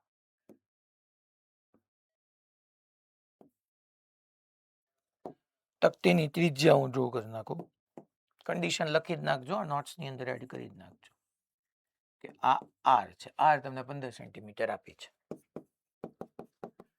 પછી હવે એમ કહે છે કે ઈ આ અક્ષને અનુલક્ષીને ઓમેગાથી ભ્રમણ કરે છે ટૂંકમાં આખી તકતી છે તો એ આ અક્ષને અનુલક્ષીને આમ આમ ભ્રમણ કરે છે. ઓમેગા આપ્યો છે મને. ઓમેગા આપ્યો એ કેમ ખબર પડે? એકમ પરથી, રેડિયન પર સેકન્ડ આપ્યું છે એના પરથી. તકતીના કેન્દ્રથી બે સિક્કાઓ 4 સેન્ટીમીટર અને 14 સેન્ટીમીટર દૂર મૂક્યા છે. આ ટોટલ જે છે એ 15 સેન્ટીમીટર છે. બે સિક્કા તમે મૂક્યા છે, એક 4 અને એક 14. જો સિક્કા અને તકતી વચ્ચેનો ઘર્ષણાંક એટલે મ્યુ આપ્યો છે 0.15 હોય તો કયો સિક્કો તકતી સાથે ભ્રમણ ચાલુ રાખશે? તો કયો સિક્કો તકતી સાથે ભ્રમણ ચાલુ રાખશે? હાલો, મેં અહીંયા છોકરાઓ એક સિક્કો મૂક્યો છે, કેવા એમ માંગુ છું. સિક્કો છે, તકતીની ત્રિજ્યા કેપિટલ આર છે, સિક્કા જે છે એ કેન્દ્રથી સ્મોલ આર અંતરે મૂક્યો છે. આને તમે બે રીતે કરી શકો, કેન્દ્ર ત્યાગીથી કરી શકો ને કેન્દ્રગામીથી કરી શકો. હંમેશા કેન્દ્ર ત્યાગીથી તમને સમજવું સરળ પડે કે આપણે બધા તકતી પર જ ઊભા છીએ, તકતી પર ઊભા રહી ગયા છે. સિક્કો ભ્રમણ કરે છે અને તકતી પર ઊભા છે તો આપણે ભ્રમણ કરીએ છીએ. કારણ કે હું, તમે અને સિક્કો આપણે બધા તકતી પર છીએ. તકતી ઓમેગાથી ભ્રમણ કરે તો હું, તમે અને સિક્કો બી ઓમેગાથી ભ્રમણ કરે. એટલે આપણે ભ્રમણ કરતી નિર્દેશ પ્રેમમાં આવી ગયા. તો ભ્રમણ કરતી નિર્દેશ પ્રેમમાં આપણે કેન્દ્ર ત્યાગી બળ વિચાર કરી શકીએ, જેની દિશા કેન્દ્રથી વિરુદ્ધ દિશામાં હોય. એટલે આપણે એમ કહીએ કે આ સિક્કા ઉપર આ દિશામાં કેન્દ્ર ત્યાગી બળ લાગે છે mv²/r. સાહેબ કેપિટલ આર કરવાનો સ્મોલ આર? જો ને બેટા, સિક્કો કઈ ત્રિજ્યા વાળા માર્ગે ભ્રમણ કરે છે? Small r. તો સ્મોલ આર જ આવે ને. ગોખ્યું, નાની નાની વસ્તુનું ધ્યાન ન રાખ્યું તો હેરાન થવાના. સિક્કો કેપિટલ તો તકતીની ત્રિજ્યા છે. હું તકતી ઉપર કેન્દ્ર ત્યાગી બળ ક્યાં કહું છું? તો સિક્કા ઉપર કેન્દ્ર ત્યાગી બળ કહું છું. તો સિમ્પલ mv²/r. ઓકે, હવે ધેટ મીન્સ કે મારી સાપેક્ષે સિક્કા ઉપર આ તરફ બળ લાગે છે અને છતાંય મારે સિક્કાને સ્થિર રાખવો છે. તો જેવો સિક્કો તકતીની સાપેક્ષે આમ દૂર તરફ જવા પ્રયત્ન કરે એવું સપાટી રફ હોવાથી તકતી વડે સિક્કા ઉપર આ તરફ ઘર્ષણ બળ લાગે. હવે મારે એમ કીધો છે કે ભાઈ સિક્કો તકતી સાથે ભ્રમણ ચાલુ રાખશે. મારી એવી ઈચ્છા નથી કે સિક્કો આમ તકતી પરથી દૂર ફેંકાઈ જાય. એટલે મારી એવી ઈચ્છા નથી કે આ સિક્કાને તકતીથી દૂર તરફ લઈ જવા માટે જવાબદાર કેન્દ્ર ત્યાગી બળ ખૂબ વધી જાય. ધેટ મીન્સ કે કન્ડિશન ઈ છે, કન્ડિશન કે સિક્કો તકતી સાથે ભ્રમણ ચાલુ રાખે તે માટે એક વાત કમ્પલસરી છે કે તમારું ઘર્ષણ બળનું સૂત્ર નથી, એટલે Fs max should be greater than or equal to mv²/r હોવું જોઈએ. કોઈ દિવસ તમારું કેન્દ્ર ત્યાગી બળ મહત્તમ સ્થિત ઘર્ષણ બળ કરતા તો વધી જ ન જવું જોઈએ, કારણ કે તો ગતિ કરીને વ્યો જશે. હંમેશા તમારું કેન્દ્ર ત્યાગી બળ મહત્તમ સ્થિત ઘર્ષણ બળ કરતા ઓછું અથવા લાસ્ટ ટુ લાસ્ટ કન્ડિશનમાં એના જેટલું થઈ જાય તોય વાંધો નથી, વધવું તો ન જ જોઈએ. બસ કન્ડિશન આ છે છોકરો. હવે કોઈ દિવસ તમારે કઈ બીજું વિચારવાનું થતું જ નથી. આ કન્ડિશન યાદ રાખી લો.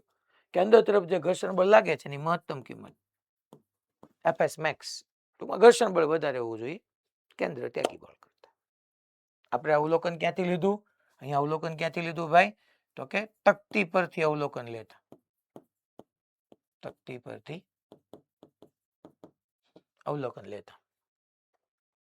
Fs max ની કિંમત, ચાલો છોકરો, m માસ છે આનું તો mg નીચે તરફ આવે અને તો n ઉપર તરફ જાય.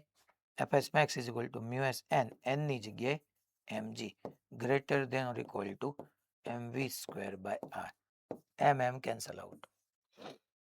તો v² या v less than or equal to √μs rg. Okay, μs આપણને આપ્યો છે 0.15, આ આપ્યો છે 0.15. ચાલો, r કેટલો આપ્યો છે? r તો કે સાહેબ r ક્યાં આપ્યું છે? તમને તો તકતીની ત્રિજ્યા આપી. સાચી વાત છે, તકતીની ત્રિજ્યા. મારે સિક્કાને તો 4 મૂકવો કે 14 મૂકવો, કયો સિક્કો ભ્રમણ શરૂ રાખે છે એની માટે મારે તો આઈડિયલી શું કરવું પડશે? મારે તો ખરેખર r ગોતવો પડશે. અચ્છા, સામે મેં જો છોકરાઓ સ્મોલ r કીધું છે, અહીંયા મારે કેપિટલ r ભૂલથી થઈ ગયો છે. મારે તો કેપિટલ r નું કામ છે, સોરી સ્મોલ r ત્રિજ્યાનું કામ છે. કેપિટલ r કોની ત્રિજ્યા છે? તકતીની. અને સિક્કો જે વર્તુળાકાર માર્ગે ભ્રમણ કરે છે એની ત્રિજ્યા સ્મોલ આર. મારે તો સ્મોલ આર નું કામ છે. કન્ડિશન મેં ના કે f max should be greater than or equal to mv square by r. તો r greater than or equal to v square by mu s into g. Means કે વી સ્ક્વેર, ચાલો એ સાહેબ વી સ્ક્વેર નથી, omega છે, હા તો શું કરાય, તો યાર હવે સમજી લેવાય કે વી સ્ક્વેર નથી તો મારે v is equal to r omega મૂકી દેવાય. આપણને ખબર જ છે v is equal to r omega, તો મૂકો વી સ્ક્વેર ની જગ્યાએ r square omega square. Better છે કે તમે પહેલેથી જ મૂકીને ચાલો, કન્ડિશન તો આ જ રહેશે, greater than equal to v is equal to r omega r square omega square upon r, r r cut.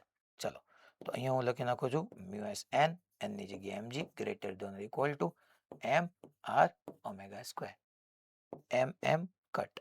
તો અહીંથી આપણે r should be less than or equal to mu sg upon omega square. કામ પૂરું છોકરાઓ. હાલો આ condition યાદ રાખી લ્યો એટલે ગમે એ પ્રોબ્લેમ તમારો થઈ જવાનો છે. તો હવે હું અહીંથી r less than or equal to mu s, ચલો કેટલું છે છોકરાઓ, મ્યુ કેટલું આપ્યું, મ્યુ મ્યુ મ્યુ 0.15, જી કેટલું 9.8 અને ઓમેગા સ્ક્વેર, ઓહો એટલે 10 પાઈ બાય 9 નો સ્ક્વેર એટલે 100 પાઈ સ્ક્વેર નહીં 81. આનું કેલ્ક્યુલેશન કરશો એટલે ત્રિજ્યા મળશે તમને, સેન્ટીમીટરમાં લેવાની. કન્ડિશન મેં ના કે સિક્કા પર અંદર તરફ જે મહત્તમ સ્થિત ઘર્ષણ બળ લાગે, ટૂંકમાં ઘર્ષણ બળ, મહત્તમ સ્થિત ઘર્ષણ બળનું મૂલ્ય mv સ્ક્વેર બાય આર જેટલું અથવા એ વધારે હોવું જોઈએ ઘર્ષણ બળ. અલા ખબર પડી ભાઈ, પાક્કું? જ્યાં સુધી આ કન્ડિશન નું પાલન થશે ત્યાં સુધી સિક્કો તકતી સાથે ભ્રમણ ચાલુ રાખશે. ને કઈ ત્રિજ્યા માટે, આર ઇઝ લેસ ધેન, હાલો તો કિંમત મૂકો તો ઓમેગા ની બધું આવ્યું આપણે જોઈએ, ચેક કરીએ. જો તો mu g by omega square હતું, હા બરાબર છે સાહેબ, mu g by omega square હતું, કિંમત મૂકી કેટલી આવી 0.12 મીટર એટલે 12 સેન્ટીમીટર. મીન્સ કે તમે અહીંયા બધી કિંમત મૂકો ને એટલે 12 સેન્ટીમીટર મળે છે. મીન્સ કે જે સિક્કો આ અક્ષથી 12 કે 12 કરતા ઓછા અંતરે હશે એ ભ્રમણ શરૂ રાખશે, 12 કરતા વધારે અંતર માટે ફેંકાઈ જશે, કારણ કે મેં ઈ કન્ડિશન બનાવી છે કે જેમાં ભ્રમણ ચાલુ રાખે. તો 12 કરતા ઓછો કોણ છે, 4 સેન્ટીમીટર વાળો સિક્કો ભ્રમણ શરૂ રાખશે, 14 સેન્ટીમીટર વાળો ફેંકાઈ જશે. આ જે છે એ ફેંકાઈ જશે. એટલે આમાં બીજું કઈ યાદ નહીં રાખવાનું, એક કન્ડિશન મેઇનલી, આમ તો કઈ યાદ રાખવાની જરૂર જ નથી. સિમ્પલ, તમે એફએસ મેક્સ વધારે હોવું પડે mv સ્ક્વેર બાય આર કરતા. અચ્છા, ટેક્સ એક્સરસાઇઝ નંબર 39. આ બી સરસ ક્વેશ્ચન, આપણે આજે ડિસ્કસ કરીએ છીએ છેલ્લે. 3 મીટર ત્રિજ્યા ધરાવતા અને ઉધ્વ અક્ષની ફરતે 200 રિવોલ્યુશન પર મિનિટ, એટલે આ પાછું ઓમેગા આવ્યું. હાલો તો ફેરવો તો પેલા, રિવોલ્યુશન એટલે પરિભ્રમણ, ઇંગ્લિશમાં આપશે આવી રીતના ક્યારે, રિવોલ્યુશન પર મિનિટ, કોઈ દી ઓમેગા પરિભ્રમણ પર મિનિટમાં રાખવાનો જ નહીં, રેડિયન પર સેકન્ડમાં જ ફેરવાનો. એક રિવોલ્યુશન એટલે 2 પાઈ રેડિયન અને 1 મિનિટ એટલે 60 સેકન્ડ. તો આ ઓમેગા અહીંયા જે મળ્યો that is 400 પાઈ બાય 60, 0 ગયા, તો આ તમને મળશે 20 પાઈ બાય 3, પાઈ એટલે 3.14 રેડિયન પર સેકન્ડ. તો એટલા પરિભ્રમણ પર મિનિટથી ભ્રમણ કરતા પોલા નળાકારની અંદરની દિવાલને અડીને 70 kg નો એક માણસ ઊભો છે. દિવાલ અને તેના કપડા વચ્ચેનો ઘર્ષણાંક 0.15 છે. દિવાલ અને તેના કપડા વચ્ચેનો ઘર્ષણાંક 0.15 છે. જો તળિયું એકાએક દૂર કરવામાં આવે તો માણસ પડ્યા વિના દિવાલને ચોંટીને રહી શકે, તે માટે નળાકારની લઘુત્તમ કોણીય ઝડપ કેટલી, કોણીય ઝડપ નથી પૂછી એને, પછી લઘુત્તમ કોણીય ઝડપ પૂછી છે. એટલે આવી રીતનો છોકરાઓ એક પોલો નળાકાર લઈ લઈએ આપણે. કેસ આખો આવો કંઈક છે કે તમારી સામે કઈ ગયો નળાકાર, આવો એક પોલો નળાકાર છે. આ જે નળાકાર છે ત્યાં ભ્રમણાક્ષ અનુલક્ષીને ભ્રમણ કરે છે. એની ત્રિજ્યા છે તમારી પાસે capital r is equal to 3 metre. આટલી ઓમેગા થી ભ્રમણ કરી રહ્યો છે. ઓલરેડી આ પોલો નળાકાર ભ્રમણ કરે જ છે અને એના નળાકારની દિવાલને અડીને અહીંયા દિવાલને અડીને આ 70 kg નો એક માણસ ઉભો છે. એટલે નીચે તરફ 70 જી લાગે લાગે. પછી ઉભો છે ત્યારે તળિયું છે બરાબર. એટલે લંબબળ ઈ વજન બળને બેલેન્સ કરી નાખે છે. હવે એમ કહે છે કે દિવાલ અને કપડા વચ્ચેનો ઘર્ષણાંક એટલે આ સપાટી વચ્ચેનો જે ઘર્ષણાંક છે મ્યુ એ 0.15 છે. જો તળિયું એકાએક દૂર કરવામાં આવે એટલે અહીંથી હું તળિયું દૂર કરી નાખું છું. વિચાર કરો, નળાકાર પોલો હતો. પોલો નળાકાર મીન્સ કે અંદર જે છે એ છોકરાઓ કઈ ન હોય, નક્કર ન હોય, વચ્ચેથી કઈ મેટર ન હોય, દ્રવ્ય ન હોય. ટૂંકમાં એમાં પણ તળિયું તો અહીં તળિયું દૂર કરવામાં આવે. એટલે પોલો એટલે સમજો કેવો પોલો, ઉપર નીચું તળિયું કરી, વચ્ચે કઈ નહીં. ઉપર છત જેવું, નીચે તળિયું. એ ઉભો હતો 70 kg નો માણસ. એટલે 70 જી ને આમ લંબબળ બેલેન્સ કરી નાખતું હતું. હવે એમ કે છે આ તળિયું જ ગાયબ થઈ જાય. વાને જ ગાયબ કરી નાખું છું. જો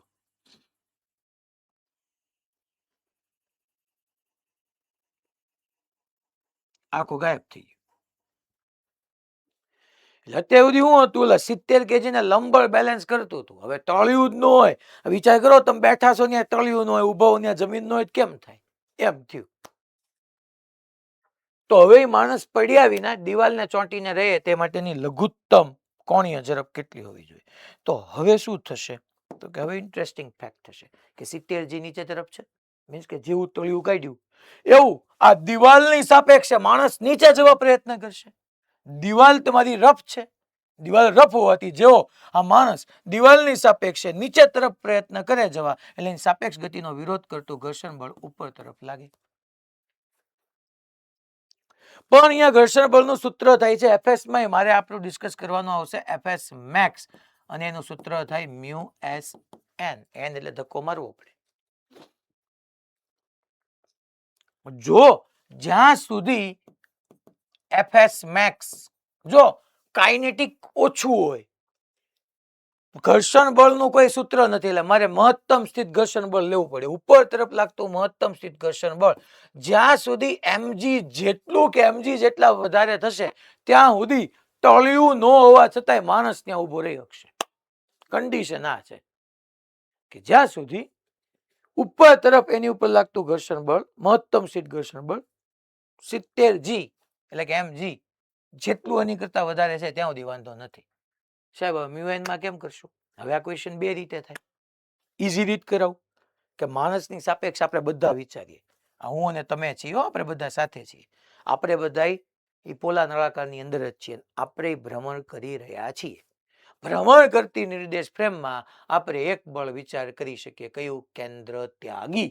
એની દિશા કેન્દ્રથી વિરુદ્ધ તરફ. એટલે આપણે વિચાર્યું કે આ માણસ પર આ દિશામાં કેન્દ્ર ત્યાગી બળ લાગે છે mv²/r.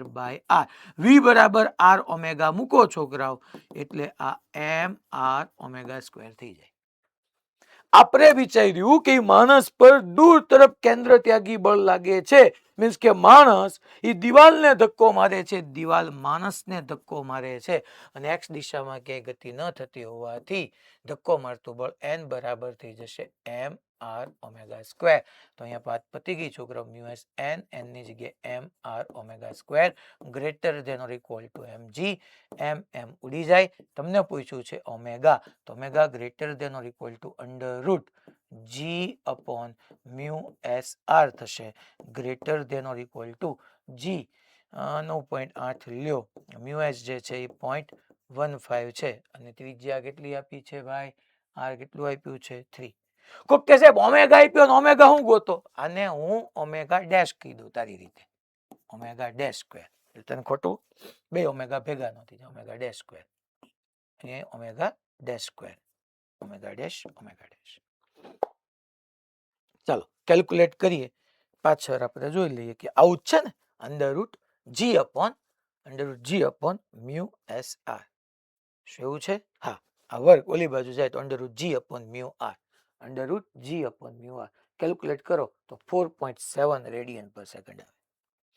મીન્સ કે omega dash greater than or equal to 4.7 radian per second હશે ત્યાં સુધી વાંધો નથી. અહીંયા કેટલાય ભ્રમણ કરે છે તો કે ભાઈ 20π/3 એટલે આ 20 તેરી 60 ને 3 વડે ભાગશો વાંધો નહીં જ આવે અહીંયા ક્યાંય. પણ સાહેબ આવો જવાબ નથી આપ્યો મને. એને નળાકારની લઘુત્તમ પૂછી છે એટલે ખરેખર ઝડપ 4.7 કે એનાથી વધારે ગમે એટલી હોય વાંધો ન આવે. અહીંયા લઘુત્તમ પૂછી છે, લઘુત્તમ છે એટલા માટે મારે ઓમેગા ડેશ બરાબર 4.7 લખવાનું આવશે. અહીંયા તો જો કે આ 20π/3 કરો તો આન્સર 4.7 કરતા મોટો જ આવવાનો છે એટલે અહીંયા તે પડી જશે નહીં. તળિયું ન હોવા છતાંય એ પડશે નહીં. બાય ક્લેરિટી બની બધાને? પક્કું? બધા સેન્ટરો okay. Idar okay. Palanpur okay. Surendranagar આ ઓલો ક્વેશ્ચન કન્ડિશન વાળો હતો, આ કન્ડિશન વાળો હતો. તમે એ વસ્તુ સમજો કેન્દ્ર ત્યાગીથી તમને કેટલું સરળ પડે છે. આ જમણી બાજુનું બળ બરાબર ડાબી બાજુનું બળ સમજી શકે. મેં કેન્દ્ર ત્યાગી ન ભણાવ્યો હોય મારે તમને શું સમજાવવું પડે ખબર છે આમાં? કે આ વર્તુળાકાર માર્ગે ગતિ કરે એટલે કેન્દ્રગામી લાગે. એ કેન્દ્રગામી કોણ પૂરું પાડે તો કે લંબબળ. તમને ફીલ જ ન થાય લંબબળ ક્યાંથી. આ તો તમને સમજાય કે કેન્દ્ર ત્યાગી લઈ ગયું માણસ પર, માણસે દિવાલને ધક્કો માર્યો, દિવાલે માણસને ધક્કો માર્યો. તો આભાસી બળથી ક્યારેક કેલ્ક્યુલેશન સરળ થાય, ક્યારેક અન્ડરસ્ટેન્ડિંગ ઈઝી બને, સમજી શકીએ આપણે વસ્તુને. અચ્છા, આ તો તમને હોમવર્કમાં મેં આપ્યો હતો, સીધું ફોર્મ્યુલા જ હતી. આ ક્વેશ્ચન ક્યાં ગયો ઋત્વિક સર? ટેક્સ એક્સરસાઇઝ આ ક્યાં ગઈ? ડિલીટ કરી નાખી તમે?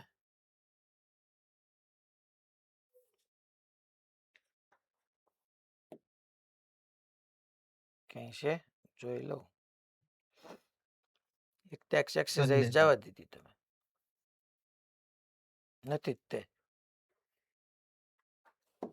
હું કરશું? સર છેલ્લે મૂક્યો તો.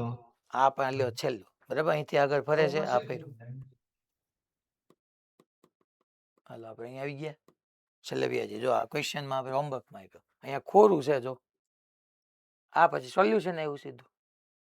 આ સોલ્યુશન, અહીંયા પીપીટી પૂરી. હાવ લાસ્ટમાં જ છું જોવો ને, પણ લાસ્ટ લાસ્ટ લાસ્ટ પૂરો ક્યાં જાય છે?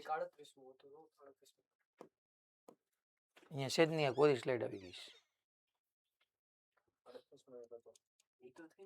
એ થઈ ગયો.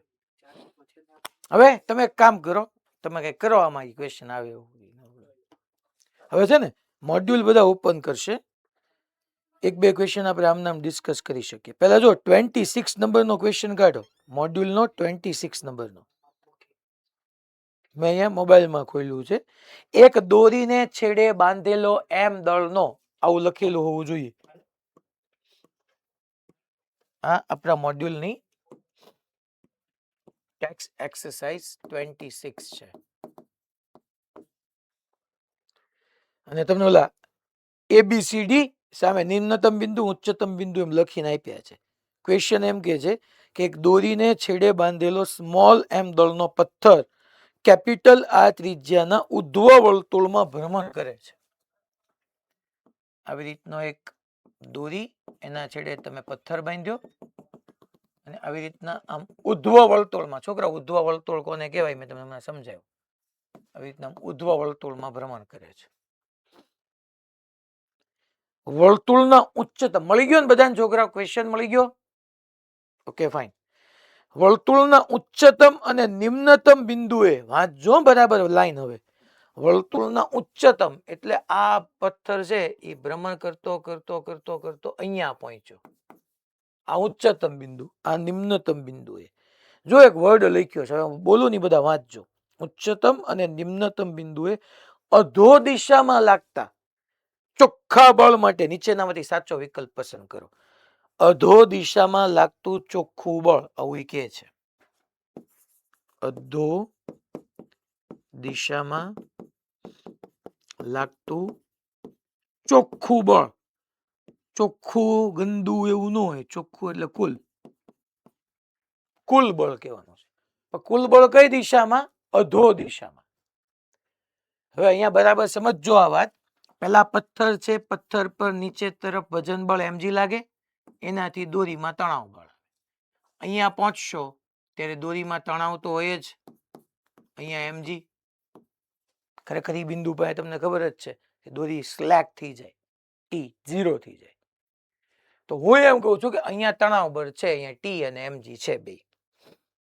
તો તમને જ ખબર પડે ને કે આ વર્તુળાકાર માર્ગે ગતિ કરે ચોખ્ખા બળ મને પૂછ્યા છે. કયા કયા બિંદુએ? નિમ્નતમ અને ઉચ્ચતમ. પેલા નિમ્નતમ માટે વાત કરીએ, પછી ઉચ્ચતમ માટે વાત કરીએ. બધું હાઈફાઈ ગુજરાતી છે. હાલો, નિમ્નતમ માટે અહીંથી ચોખ્ખું બળ, પરિણામી બળ. એ કેમ ખબર પડી? જુઓ તો આ પથ્થર કેવા માર્ગે ગતિ કરે છે? વર્તુળાકાર માર્ગે. વર્તુળાકાર માર્ગે બળ થતું હોય ત્યારે એક બળ જોઈએ. કયું? કેન્દ્રગામી બળ. કેન્દ્રગામી બળ આ તરફ હોય, મીન્સ કે કેન્દ્રગામી પ્રવેગ. એનું સૂત્ર આપણે ભણ્યા હતા, યાદ કરો, v²/r. તો પ્રવેગ આ તરફ આવ્યો, આ તરફ કેન્દ્ર તરફનો પ્રવેગ હોય તો આપણે ન ભણી ગયા યાર. પરિણામી વાત ઈ જ છે ને, સિગ્મા f બરાબર ma યાર. જે દિશામાં પ્રવેગ હોય એ દિશાના બળમાંથી વિરુદ્ધ દિશાનું બળ બાદ કરવાનું. તો નિમ્નતમ બિંદુએ t - mg કુલ બળ થયું ને, બરાબર ma mv²/r. બટ આવું ઓપ્શનમાં નથી આપ્યો તમને, એને કુલ બળ કીધું, ચોખ્ખું બળ. ટૂંકમાં mg માંથી t બાદ કરવાનું કે t માંથી mg? તો કે યાર નિમ્નતમ બિંદુએ અહીંયા ડેફિનેટલી ટી વધારે હોય, mg ઓછું હોય તો જ ઉપર મોટું બળ, નાનું નીચે બળ, બે બળોની બાદબાકી પરિણામી ઉપર મળતું હોય તો જ આ દિશામાં પ્રવેગ આવે, તો જ કેન્દ્રને અનુલક્ષીને વર્તુળાકાર માર્ગે ગતિ થાય. તો અહીંયા નિમ્નતમ બિંદુએ પરિણામી બળ ઉપર તરફ આપ્યું છે, ઉપર તરફ. ઉચ્ચતમ બિંદુએ તો પરિણામી બળ તમને દેખાય જ છે, એક ટી અને mg બે, ટી પ્લસ mg. ઓપ્શન ની અંદર સાહેબ નીચે અને ઉપર T1 T2 જુદું જુદું કીધું છે. હા, અહીંયા એને T1 કીધું છે, અહીંયા એને T2 કીધું છે, અહીંયા T1 કીધું, અહીંયા T2 કીધું. હવે એમાં મોડ્યુલમાં ઓપ્શન બદલાવ્યા છે. ખરેખર એનસીઆરટી જોજો, જો તમારો આન્સર પહેલો મળશે. પહેલામાં જો તમને આવો ઓપ્શન આપ્યો છે, નિમ્નતમ માટે T1 - mg, ઉચ્ચતમ માટે જો mg પ્લસ T2. હા, ઉચ્ચતમ નો સેટ થઈ ગયો એટલે આનું કામ પતી ગયું. નિમ્નતમ માટે તમને એવું લખીને આપ્યું છે, આપ્યું જ ને બધાને? T1 - mg લખીને આપ્યું. યસ યા નો? Okay fine.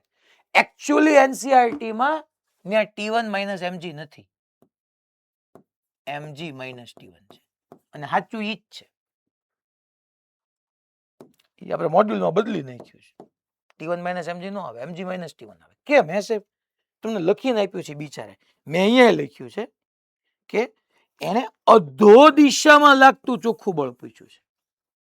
હા, આ તો ઉપર તરફ લઈ ગયું ને. મેં શું કીધું કે વર્તુળાકાર માર્ગે ગતિ થાય તો આ તરફ પરિણામી બળ જોઈએ, કેન્દ્ર તરફ. કેન્દ્ર તરફ પરિણામી બળ ક્યારે આવે? જ્યારે કેન્દ્ર તરફનું બળ મોટું હોય, કેન્દ્રથી દૂરનું નાનું હોય. મોટામાંથી નાનું બાદ કરું તો પરિણામી ઉપર જાય. પણ એને મને પરિણામી ક્યાં પૂછ્યું છે? અધો દિશામાં. તો ખરેખર T1 - mg પરિણામી બળ ઉધ્વ દિશામાં થયું. અધો દિશા માટે જોતું હોય તો -T1 - mg પરિણામી બળ અધો દિશામાં થયું. કારણ કે ઉપર પ્લસ હોય તો નીચે માઇનસ હોય, મીન્સ કે આ ખરેખર mg - T1 અધો દિશામાં થયું પરિણામી બળ. એટલે ખરેખર ની ઓપ્શન mg - T1 અને T2 + mg આવે. મોડ્યુલમાં T1 - mg તમને સરળતાથી સમજાઈ જાય. પણ મેં કીધું એમ કે તમને એને ન્યૂનતમ બિંદુએ અધો દિશાનું પૂછ્યું ને તમે T1 - mg લખો છો, તમે આ જવાબ લખો છો T1 - mg, એ તો ઉધ્વ થયું ને, ઉધ્વ થયું એને અધોમાં પૂછ્યું છે તો ખરેખર mg માઇનસ t1 આવે. પૂછીએ કે તમને વિધાન અને કારણમાં આવી રીતના લા ખબર પડી ભાઈ મેં શું કીધું ઈ પક્કું Surendranagar okay Morbi Bhuj okay fine હા આવો સાહેબ હવે બોર્ડ ની બહાર આવી જાઓ તમે આવો આવો આવો ઋત્વિક સર આપણે એડિટિંગ કરી જ નાખશું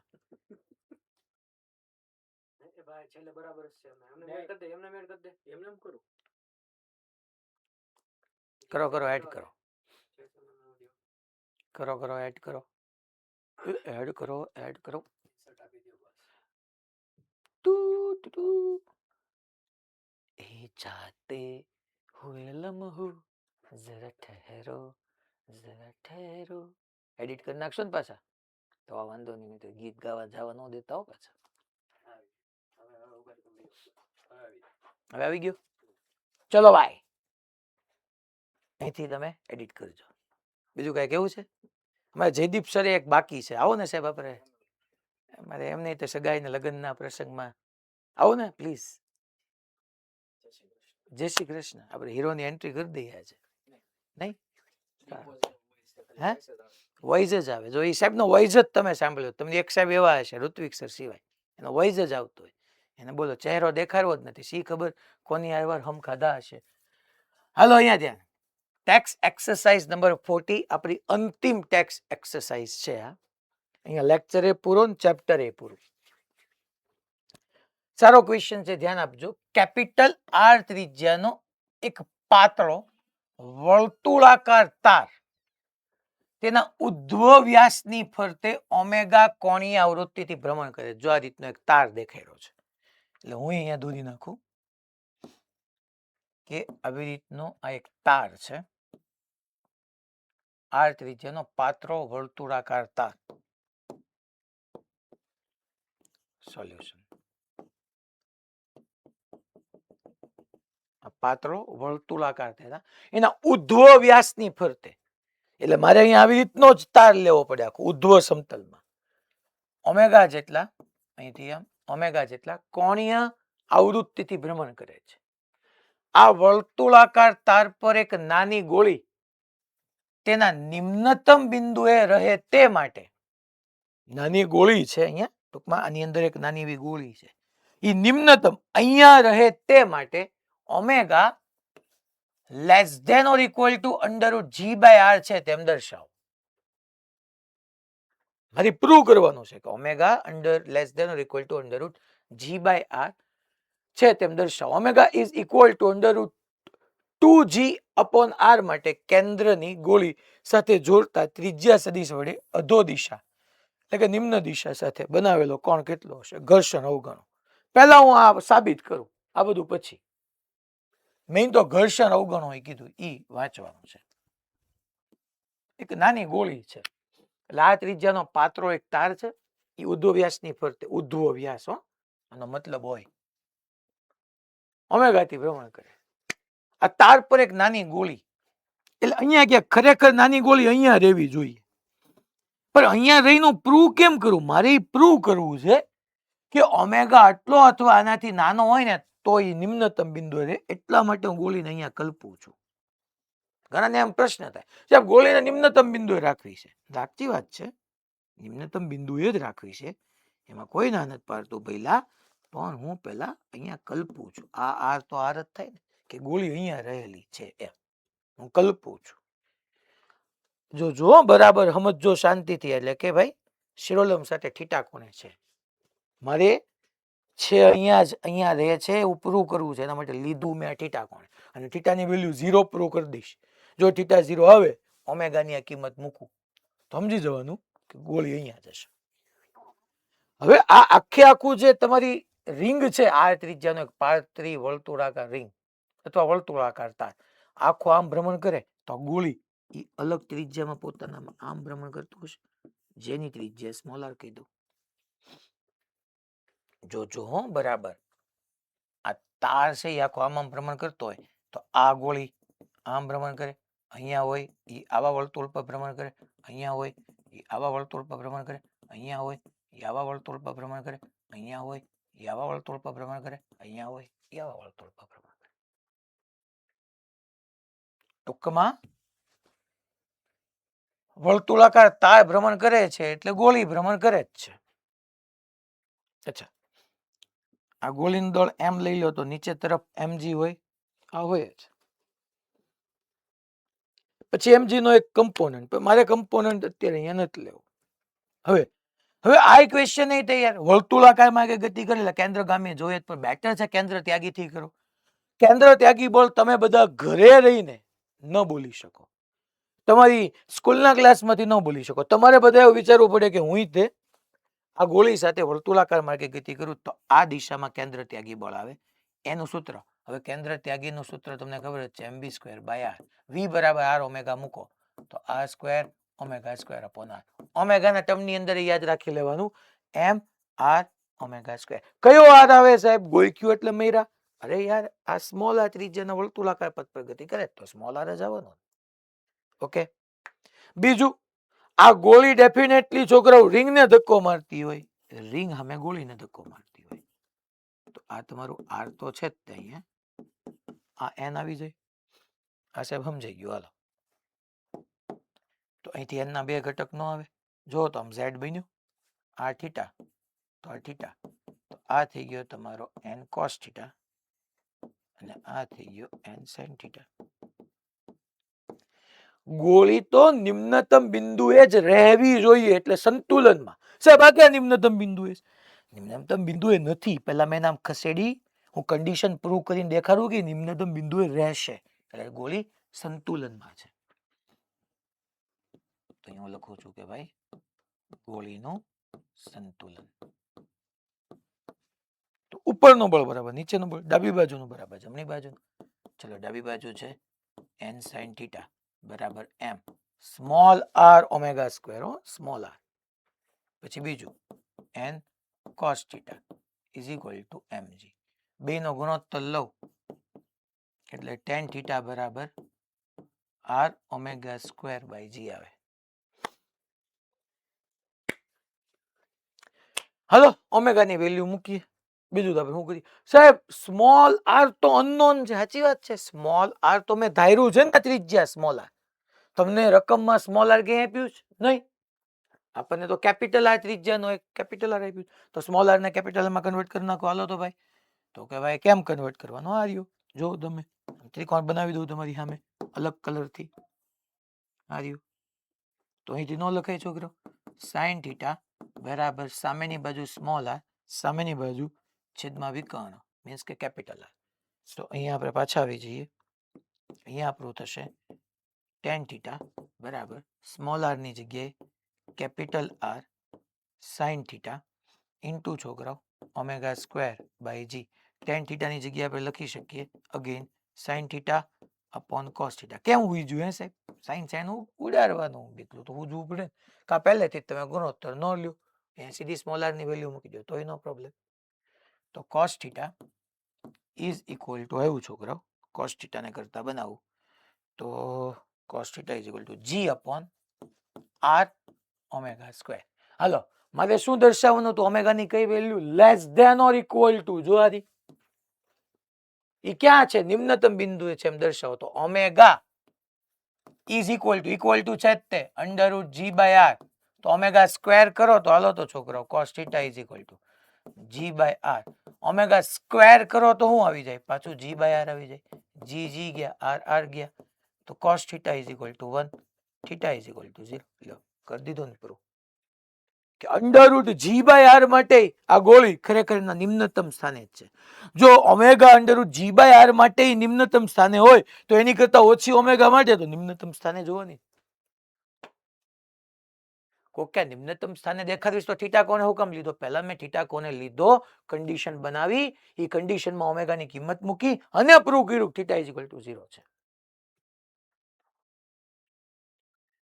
પછી આગળ વાંચો. હવે ઓમેગા ની બીજી કિંમત મૂકવાની કે છે કે ભાઈ omega is equal to under root 2g by r માટે કેન્દ્રની ગોળી સાથે આ કેન્દ્રની ગોળી સાથે જોડતા ત્રિજ્યા સદિશ એટલે આ ટૂંકમાં આર છોકરાઓ કેન્દ્ર અને ગોળી કેન્દ્ર અને ગોળી ને જોડતા ત્રિજ્યા સદિશ વડે અધો દિશામાં આ થીટા બનાવેલો કોણ કેટલો હશે તો છોકરા હવે તો ઈઝી ને cos theta is equal to g by r omega square ની જગ્યાએ શું આવે omega under root t 2g by r છે તો omega square 2g by r g ગયા r ગયા cos theta is equal to 1/2 થાય cos થીટા 1/2 થાય થીટા 60 ડિગ્રી થાય જો તમે under root 2g by r થી ફેરવો તો એ અહીંયા અધો દિશામાં અહીંયા ક્યાંક હોય ફરીથી અહીંયા સાઈડમાં દોરીને આપું આમ આપણે વર્તુળ લીધું છે ને અહીંયા ક્યાંક હોય 60 ડિગ્રી જો તમારી તારની ઓમેગા જે છે એ under root 2g by r હોય તો એને અકોર્ડિંગ છોકરાઓ બે પોઈન્ટ તમને અહીં આપ્યા છે થીટા 0 થાય અને થીટા 60 થાય અહીંયા આપણું આ ચેપ્ટર પૂર્ણ બધું જ આપણે સમજી લીધું છોકરાઓ ઓકે ચાલો wish you all the best હજી મેન્સ અને એડવાન્સના સ્ટુડન્ટ માટે હું એક વિડીયો એક્સ્ટ્રા બનાવીશ 1 કે 2 જેટલો બ્લોક ઓવર બ્લોક પ્રોબ્લેમ અને કન્સ્ટ્રેન્ટ મોશન રાઈટ એ સેપરેટલી હશે ખાલી એડવાન્સ અને મેન્સ ફોકસ સ્ટુડન્ટ માટે